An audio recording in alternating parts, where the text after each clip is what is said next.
Hello students, welcome to Ravindran YouTube channel. आज हम physics के चैप्टर नंबर 1 के कुछ और न्यूमेरिकल सॉल्व कर रहे हैं। ये अनसोल्व्ड वाले सेक्शन से न्यूमेरिकल्स हैं।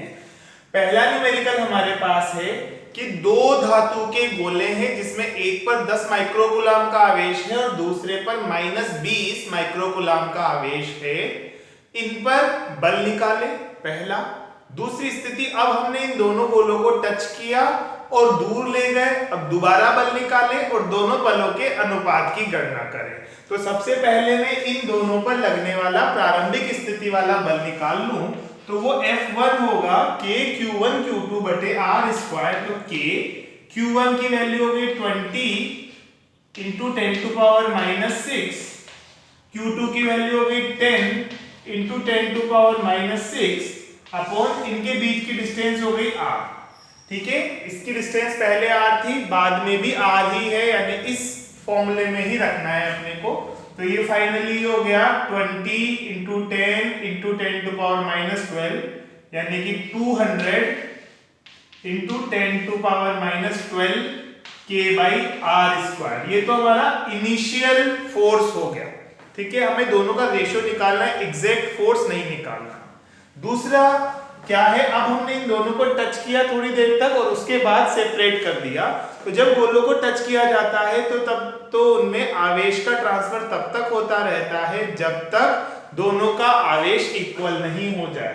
तो 10 माइक्रोकूलम और -20 माइक्रोकूलम को हमने पास में लाया और टच किया, तो दोनों पर नया आवेश कितना आ जाएगा, इन दोनों का एवरेज। तो 10 -20 बटे 2 यानी कि दोनों पर -5 माइक्रोकूलम आवेश आ जाएगा।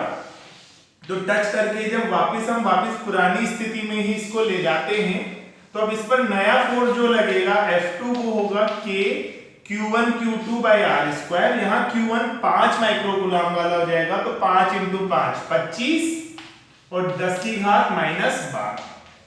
तो F1 हमारा 200 इंटू 10 की घात -12 था, F2 25 इंटू 10 की घात -12 है। K अपॉन R स्क्वायर दोनों में कॉमन है। एक और डिफरेंस है, यहाँ -20 है, यहाँ पे माइनस माइनस मिला के प्लस हो गया। तो अगर मैं F1 अपॉन F2 करूं तो बाकी सारी चीजें कट हो जाएगी, केवल 200 अपॉन 25 बचेगा, -200 अपॉन 25 जो कि 8 से कट हो जाएगा। यानी कि पहले वाला फोर्स दूसरे वाले फोर्स के कंपैरिजन में 8 टाइम्स था। और दूसरी चीज, वो पहले अट्रैक्शन वाला फोर्स था और अब कौन सा हो गया, रिपल्शन वाला फोर्स हो गया। यानी कि टच कर कर वापस उसी जगह पर ले जाए तो फोर्स 1/8 गुना रह जाएगा और फोर्स की प्रकृति भी चेंज हो जाएगी। ओके, अब नेक्स्ट क्वेश्चन है हमारे पास कि एक त्रिभुज की 3 शीर्षों में से 2 शीर्षों पर 2 आवेश Q और Q रखे हुए हैं और तीसरे शीर्ष पर हमें विद्युत क्षेत्र की तीव्रता ज्ञात करनी है। ये त्रिभुज समबाहु त्रिभुज है, मतलब इसकी तीनों भुजाएं बराबर हैं। इस तीसरे शीर्ष पर विद्युत क्षेत्र की तीव्रता हमें निकालनी है। तो समबाहु त्रिभुज है तो सारी भुजाएं बराबर हैं, A दे रखा है और ये आवेश Q दे रखे हैं। तो समबाहु त्रिभुज में एक और इंपॉर्टेंट चीज होती है कि ये कोण 60-60 डिग्री के होते हैं। तो ये 60 डिग्री, ये 60 डिग्री और ये भी 60 डिग्री हो गया। तो अगर इस बिंदु पर मैं बात करूं तो इस प्लस Q वाले आवेश की वजह से इस पर विद्युत क्षेत्र की तीव्रता इस साइड में होगी E और इसकी वजह से इधर होगी E। ठीक है, और हमारा जो फाइनल आंसर आएगा वो इन दोनों के सदिश योग के बराबर आएगा। तो 2 सदिश A और B दे रखे हो तो उनके सदिश योग का परिमाण होता है √A² + B² + 2AB cos theta, जहां थीटा उन दोनों सदिशों के मध्य का कोण है। ठीक है, तो अब इन दोनों सदिशों के मध्य का कोण ये देखें तो शीर्षाभिमुख कोण के हिसाब से ये भी 60 डिग्री आना चाहिए, क्योंकि ये 60 है तो ये भी 60 होगा। तो हमारा जो फाइनल आंसर निकल के आना चाहिए E नेट, वो निकल के आना चाहिए √E² इसकी वजह से प्लस E² इसकी वजह से plus 2 into E into E into cos theta, दोनों के बीच का कोण cos 60 की वैल्यू होती है 1/2, वो मैंने यहां लिख दी। तो इससे ये कट गया, E² 3E² आ गया। इसको आप क्या लिख पाएंगे, √3E। ठीक है, और जहां E की वैल्यू क्या है, किसी भी एक के हिसाब से निकाल लो, √3 divided by R square. R की जगह अपन क्या लिखेंगे, ए। तो √3 अपॉन ए स्क्वायर, ये इस वाले पॉइंट पर विद्युत क्षेत्र की तीव्रता का परिमाण आ जाएगा। और डायरेक्शन अगर देखनी है, इसका ये घटक कट जाएगा, ये घटक कट जाएगा और ऊपर की तरफ डायरेक्शन आएगी। अब नेक्स्ट क्वेश्चन देखते हैं। ये थोड़ा सा अच्छा क्वेश्चन है। इसमें ये दिया गया है कि एक निकाय है जिसमें दो द्रव्यमान, दो धातु की गेंदें लटकी हुई है, दोनों L लंबाई की रस्सी से लटकी हुई है। इन दोनों का जो धातु है वो समान है और उस धातु का घनत्व है 0.16 ग्राम प्रति सेंटीमीटर क्यूब। और इन दोनों धातुओं के गोलों पर आवेश प्लस Q है और दोनों के मध्य की दूरी कुछ x है। अब हम क्या करते हैं, ये कोण 30 डिग्री का है। अब हम इसी निकाय को यूं का यूं ही पानी में डुबो देते हैं। अभी ये निर्वात में लटका हुआ है, इस निकाय को हम पानी में डुबो देते हैं, फिर भी साम्य अवस्था में इसके मध्य का कोण 30 डिग्री ही बना रहता है। तो या पानी में नहीं, किसी द्रव में डुबो देते हैं और साम्य अवस्था में कोण इन दोनों के बीच का 30 डिग्री ही बना रहता है। तो उस द्रव का परावैद्युतांक आपको निकालना है, एप्सिलॉन आर निकालना है। तो देखो क्या होगा, सबसे पहले निर्वात में साम्य अवस्था की बात करते हैं, फिर द्रव में साम्य अवस्था की बात करेंगे।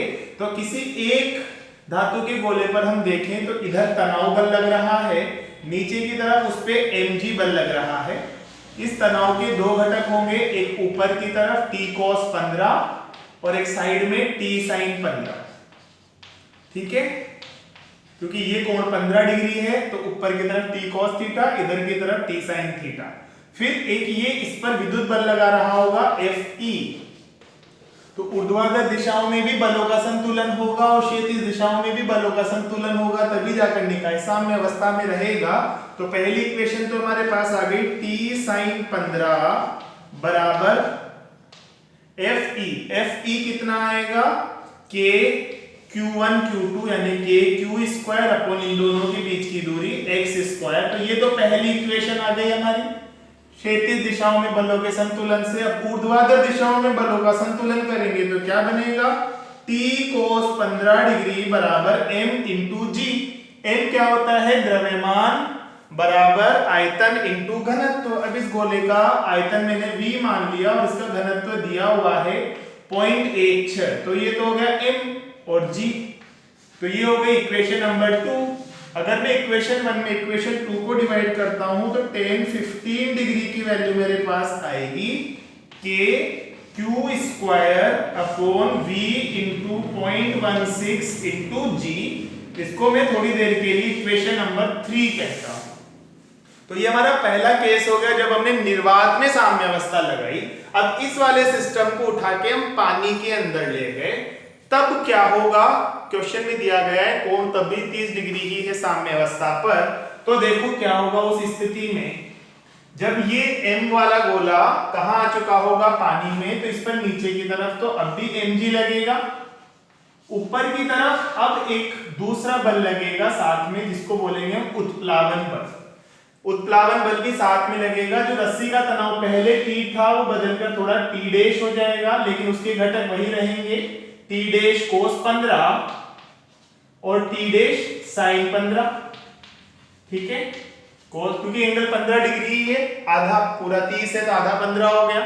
और इधर का जो बल लग रहा है वो पहले लग रहा था k Q1 Q2 by r square, लेकिन अब क्योंकि एक द्रव है जिसके अंदर इसको डाला गया है तो उसके एप्सिलॉन r से डिवाइड भी करना पड़ेगा। तो इसका इधर की साइड बल हो जाएगा k Q square upon epsilon r x square. ठीक है, k Q1 Q2 by r square के साथ साथ एप्सिलॉन r से भी डिवाइड करना पड़ेगा, क्योंकि अब निर्वात नहीं है, एप्सिलॉन r वाला माध्यम है। तो फिर से अगर बलों की तुलना करें, बलों को बराबर करें तो क्या बनेगा, t डैश sin 15 बराबर k Q square upon epsilon r x square. Epsilon r हमें निकालना है, इक्वेशन नंबर 4 बोल लें इसको।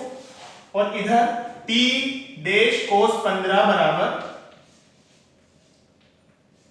होने में क्या होगा, t dash cos 15 plus b बराबर ये होगा, लेकिन मैं b को उधर ले जाता हूं। तो t डैश cos 15 बराबर mg माइनस b। तो mg क्या होगा भाई, mg तो होगा भाई क्या v आयतन इंटू घनत्व 0.16 जी, ठीक है, माइनस बी, बी क्या है, वस्तु का डूबा हुआ आयतन इंटू द्रव का घनत्व इंटू जी। तो वस्तु का तो पूरा आयतन ही डूब गया, द्रव का घनत्व कितना दिया हुआ है 0.08, ठीक है, और इंटू जी। तो इन दोनों में से अगर देखा जाए तो 100.16 में से 0.08 घटेगा तो 0.08 जी ही बच जाएगा, 0.08 वीजी। ये हो गई टी डैश cos 15 की वैल्यू, ठीक है। तो टी डैश sin 15 की वैल्यू आई, cos 15 की वैल्यू आई, दोनों को डिवाइड कर दे तो यहां से tan 15 की वैल्यू आएगी। इसको मैंने इक्वेशन नंबर 4 बोल दिया। क्या आएगी tan 15 की value, kq² upon epsilon r x² into 0.08 जी। इक्वेशन नंबर 5 या 4, 5, 6 बोल सकते हो आप। अब tan 15 की value kq² upon v into 0.16 जी भी आई और tan 15 की वैल्यू ये भी आई। यहां भी x² था, वो मैंने लिखना भूल गया मैं। तो ये इसके इक्वल होगा क्योंकि LHS इक्वल है तो RHS भी इक्वल होगा, और इससे अपन ऐसे निकाल लेंगे। इक्वेशन नंबर 3 और इक्वेशन नंबर 6 से मिलाकर हम कह सकते हैं कि kq² upon v into 0.16 g x² is equal to kq² upon epsilon r into x² into 0.08 g। ये एप्सिलॉन r है। तो देखो v से v कटेगा जो यहां पे आएगा, g से g भी कट जाएगा, kq² से kq² कट जाएगा और x² से x² कट जाएगा। तो हम ये कहेंगे कि 0.16 is equal to epsilon r into 0.08। नीचे नीचे का बराबर करा तो एप्सिलॉन r की वैल्यू आ गई 0.16 अपॉन 0.08 दैट इज 2। यानी कि जो द्रव जिसके अंदर हमने इस पूरे निकाय को डाला है उसका परावैद्युतांक 2 होना चाहिए। ऐसी स्थिति में जब निकाय साम्य अवस्था पे आएगा तो कोण 30 डिग्री का 30 डिग्री ही बना रह जाएगा। अब नेक्स्ट क्वेश्चन देखते हैं, क्वेश्चन नंबर 4। ये बहुत प्यारा सा क्वेश्चन है। इसमें ये कहा गया है कि दो समान आवेश से आवेशित गोले हैं, दोनों QQ आवेश हैं, चिन्ह भी समान है, तो ऑब्वियसली दोनों प्रतिकर्षित करेंगे और इस पे प्रतिकर्षण का बल kq² अपॉन x² से निकाला जाएगा। मान लेते हैं थोड़ी देर x दूरी पर है। अब क्या किया हमने, एक नया गोला उठाकर लाए कहीं से अनावेशित, जो जिस पर कोई आवेश नहीं है, उदासीन गोला A उठाकर लाए, उसको थोड़ी देर से तक B से टच करे रखा, फिर दूर हटा लिया, फिर उसी गोले A को जाकर C से टच करा, थोड़ी देर तक टच करे रखा, फिर हटा दिया। अब बताना है कि B और C के बीच में जो नया बल आएगा वो प्रारंभिक बल की तुलना में कितना गुना है, या अगर प्रारंभिक बल F है तो नया बल कितना है। तो प्रारंभिक बल कितना लग रहा होगा, इस पे प्रारंभिक बल लग रहा होगा kq1 q2 kq² अपॉन, मान लेते हैं इनकी डिस्टेंस x है तो kq² अपॉन x, ये तो इनका प्रारंभिक बल है जो लग रहा है, कितना kq1 q2 r²। ओके, अब हमने क्या किया, एक नया गोले को लाकर इससे टच कराया, वो अनावेशित था, तो 0 और q जब आकर आपस में टच हुए तो दोनों का एवरेज बन जाएगा 0 + q/2, यानी कि इसका जो आवेश q था वो नया आवेश q/2 ही रह जाएगा, और वो जो a गोला आया वो भी अपने साथ q/2 आवेश लेकर चला जाएगा।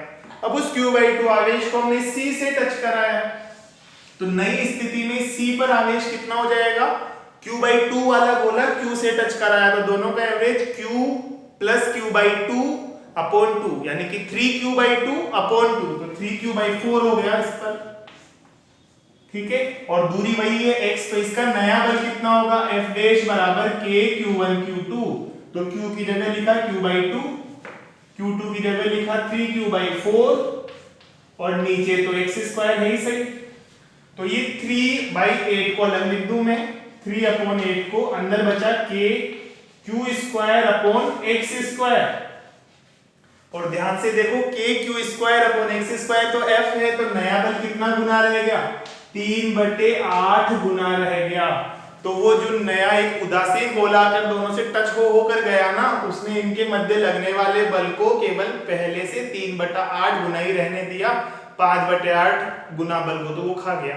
समझ में आया? तो वो जो उदासीन गोला आया उससे इनके आवेश कम हो गए, आवेश कम हो गए तो विद्युत बल भी कम हो गया, और कितना रह गया पहले का? ओनली 3/8 गुना। अब एक और क्वेश्चन देखते हैं। इस क्वेश्चन में क्या है, वर्ग के चारों कोनों पर 4 आवेश रखे हैं क्रमशः +q, -q, +2q और -2q, और इन आवेशों की वजह से इस केंद्र पर हमें विद्युत क्षेत्र की कुल तीव्रता की गणना करनी है। तो हम क्या करेंगे, सबसे पहले इस सदिश के अनुदिश, यानी कि मान लो ये पॉइंट A है, ये B है, ये C है, ये D है, तो AC के अनुदिश देखेंगे तो Q इधर धक्का देगा, 2Q इधर धक्का देगा, तो कुल मिलाकर दोनों में से ज्यादा प्रभाव 2Q का होगा, तो ये नीचे की तरफ विद्युत क्षेत्र की तीव्रता लेकर आएगा। किधर की तरफ? CA के अनुदिश लगेगा ये। तो मैं इसको लिख देता हूं, ECA बराबर KQ, K × 2Q by R²। तो ये डिस्टेंस में थोड़ी देर के लिए R मान लेता हूं, केंद्र से शीर्ष की दूरी, सभी केंद्रों से शीर्ष की दूरी बराबर ही होगी, वर्ग है इसलिए, तो K 2Q by R²। Minus में इसको अब क्यों कर रहा हूं, क्योंकि ये ऊपर देगा, ये नीचे दे रहा है, ये वाली डायरेक्शन को मैंने पॉजिटिव माना तो ये नेगेटिव हो जाएगी, -KQ बाई R²। तो 2KQ बाई R² में से KQ बाई R² गया, तो कुल मिला के बच गया हमारे पास KQ बाई R²। ये कहां से कहां हो गया? C से A की दिशा में। अब मैं इन दोनों के हिसाब से देखूं, BD के हिसाब से, तो -2Q ऊपर खींचेगा, -Q नीचे खींचेगा, लेकिन -2Q का बल ज्यादा होगा, यानी कि इस दिशा में लगेगा, E BD की डायरेक्शन में। क्या आएगा? K 2Q by R²।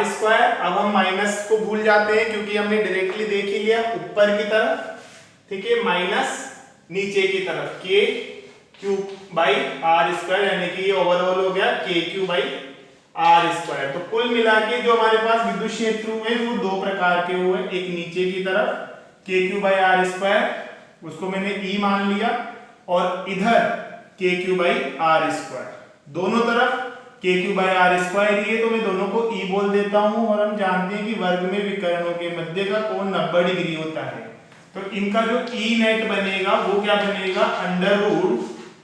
√E² plus E² plus 2EE cos 90, और cos 90 का मान 0 होता है, तो ये गया।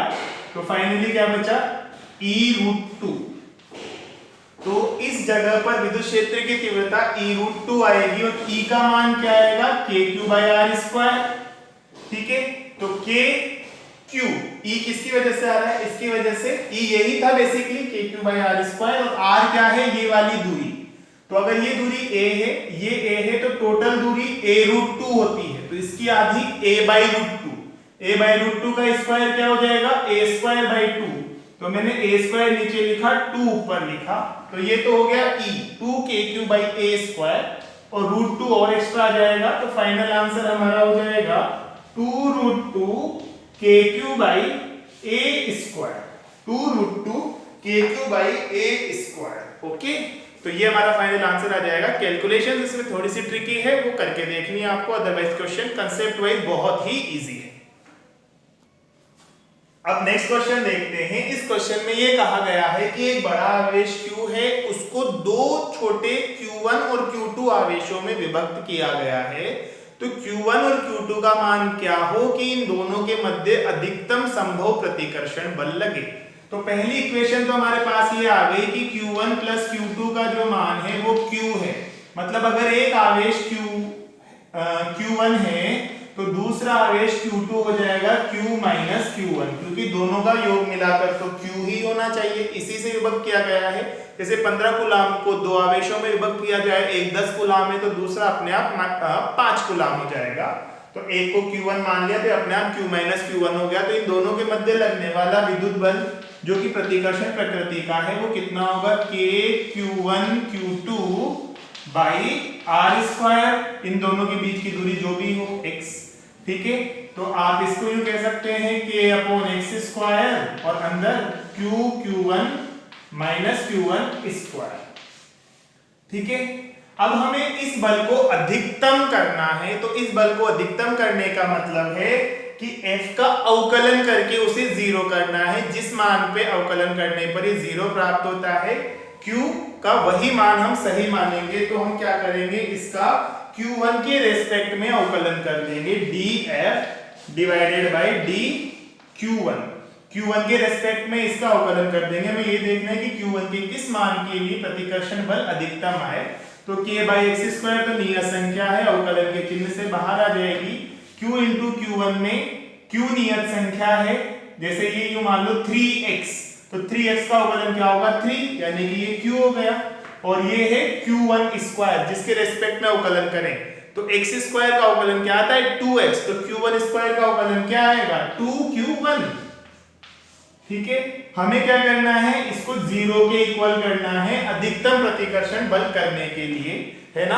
आप ये मिनिमम आएगा या मैक्सिमम आएगा, ये आप इसके डबल डेरिवेशन से प्राप्त कर सकते हो। मैथ्स वाला कॉन्सेप्ट है। या फिर ऐसे वो जो प्लस माइनस वाला बनाते हैं ना, कि Q1 की वैल्यू Q/2 आ गई, इससे बड़ी वैल्यू पे ये क्या आ जाएगा नेगेटिव, इधर पॉजिटिव, तो पहले बढ़ेगा फिर घटेगा, यानी कि Q/2 पे उच्चतम मान प्राप्त हो रहा है। तो प्रतिकर्षण बल का अधिकतम मान कहां आएगा, जब Q बराबर 2Q1 हो, यानी कि Q1 बराबर Q/2, यानी कि जो दो टुकड़े किए हैं वो दोनों समान आवेश वाले होने चाहिए। तो एक आवेश को दो समान भागों में विभक्त किया जाए, तब उनमें लगने वाला प्रतिकर्षण बल अधिकतम होगा। ओके, अगला क्वेश्चन बहुत आसान सा है। इसमें एक समबाहु त्रिभुज के 3 शीर्षों पर 3 आवेश रखे गए हैं, जिसमें से 2 -Q और एक 2Q का है। आपको बताना है कि इस निकाय का कुल द्विध्रुव आघूर्ण कितना होगा। तो मैं इस 2Q को दो अलग अलग Q में विभक्त कर दूंगा, +Q और +Q। ऐसा करने पर मुझे एक द्विध्रुव आघूर्ण इधर दिखाई देगा और एक द्विध्रुव आघूर्ण इधर दिखाई देगा। -Q +Q एक दूसरे से a दूरी पर रखे हुए हैं, तो इसकी वजह से यहाँ पे P वेक्टर डिराइव होगा, जिसका फॉर्मूला होगा, मान होगा Q इंटू a।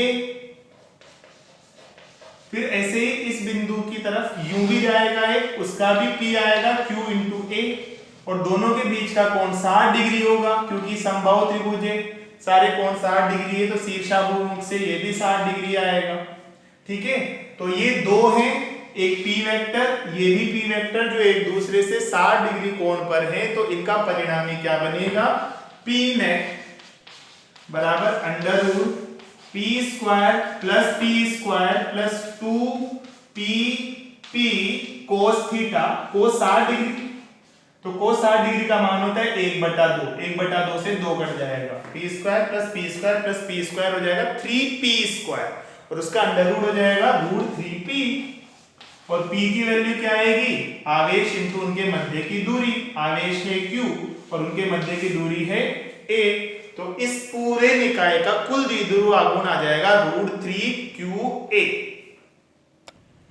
अब अगला क्वेश्चन थोड़ा सा मैथमेटिकल है, बस ज्यादा कंसेप्ट वाइज क्वेश्चन नहीं है। ये कहा गया है इसके अंदर कि दो आवेश Q1 और Q2 जिनका कुल योग 20 माइक्रोकूलम है, एक दूसरे से 3 मीटर दूरी पर रखे हुए हैं, और ऐसी स्थिति में इन पर कुल मिलाकर 0.0075 न्यूटन का प्रतिकर्षण बल लगता है। तो बताइए कि वे दोनों आवेश अपने अपने हिसाब से कितना मान रखते हैं। कुल मिला के 20 माइक्रोकूलम है, तो किस पर कितना आवेश है ये निकालना है। न्यूटन टोटल बल दे रखा है उन पर लगने वाला, और टोटल उन दोनों का योग दे रखा है।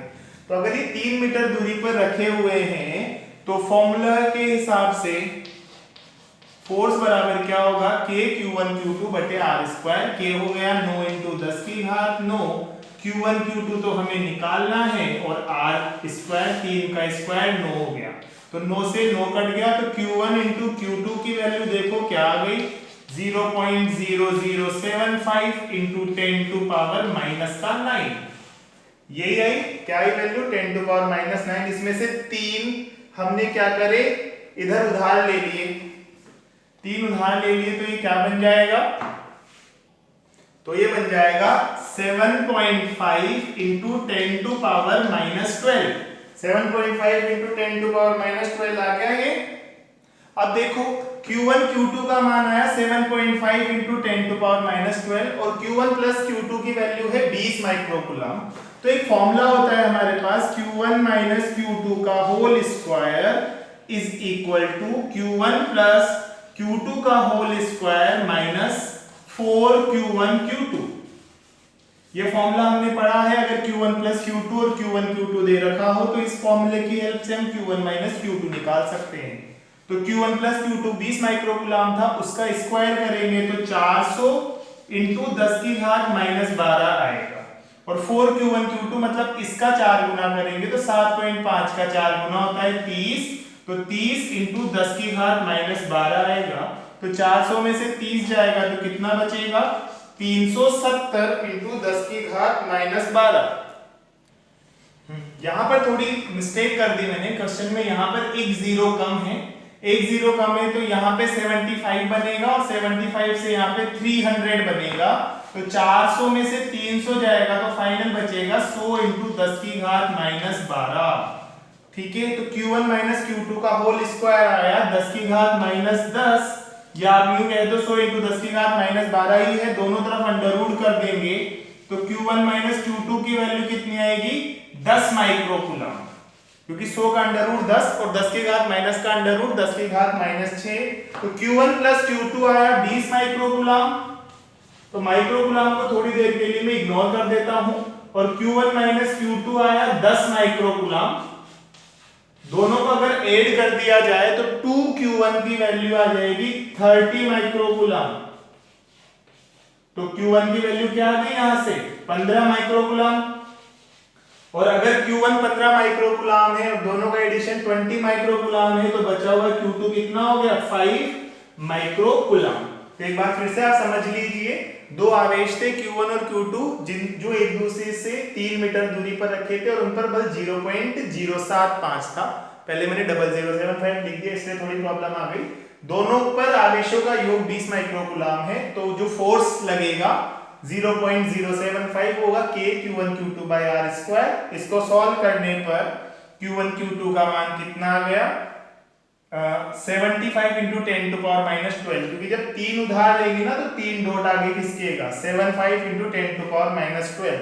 अब ये फॉर्मूला लगाया हमने a minus B square is equal to a plus B का होल स्क्वायर माइनस 4ab। तो बस वो करा 100 इंटू 10 की घात -12, Q1 माइनस Q2 की वैल्यू 10 माइक्रोकूलम। एक बार ऐड किया तो Q1 की वैल्यू आई, उसको रिप्लेस किया तो Q2 की वैल्यू भी वहां से आ जाएगी। तो इस तरीके से हमने जो इंपॉर्टेंट क्वेश्चंस थे अनसोल्व्ड क्वेश्चन चैप्टर 1 के वो कंप्लीट कर लिए। आपको किसी और क्वेश्चन में डाउट रह गया है तो आप कमेंट सेक्शन में कमेंट करके बता सकते हैं। मैं कोशिश करूंगा कि आप लोगों तक उसका सॉल्यूशन पहुंचा दूं। Thank you.